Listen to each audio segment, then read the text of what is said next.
What is your music writing process? Like, how do you hear it in your head and just write it all down? It all comes from the text.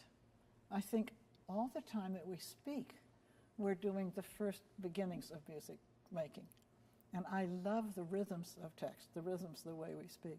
I don't know if it's become clear to you in learning these pieces that the rhythms that you're singing are spoken word rhythms. That's why they're kind of hard to read at first. You know, when you get the quick lines in the second one, or the trouble ones.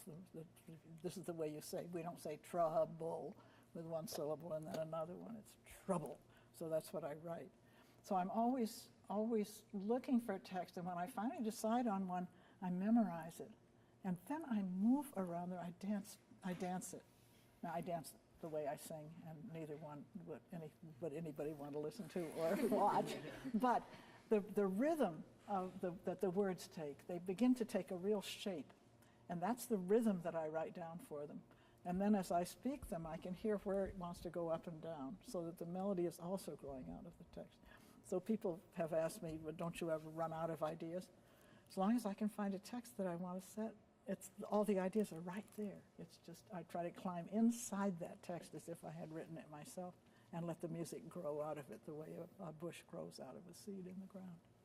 Have you ever written your own text and then played music? I have. When I've had a piece to write that I absolutely could not find the right text for. I'm thinking of a wonderful conductor I know who's still living and who taught third grade public school for years, but he was a perfectly marvelous jazz pianist as well and had an absolutely ridiculous sense of humor. You could hardly talk to him because he was always batting something back at you that you didn't expect.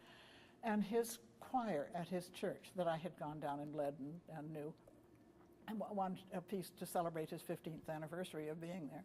And I knew it had to be jazzy, and it had to be cheerful, and it had to be about music. And I even put in a violin part for his 8-year-old daughter, who was an extremely talented violinist. And it was all kind of jazzy rhythms. So I wrote this piece for them, and I finally had to write the text myself because I couldn't find one. And then when they were going to learn it, I totally had forgotten that he wasn't going to be teaching it to them. They wanted to surprise him. They did surprise him in church with the first performance. He didn't even know I was going to be there. It was so much fun. I wore big dark glasses.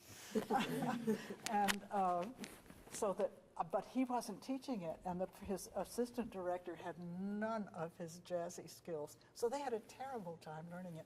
And we were together at 7 o'clock in the morning that Sunday when we were going to be performing it in church. And I was trying to drill the rhythms into them so that we could perform it. And they finally did. It was such fun. I love things like that.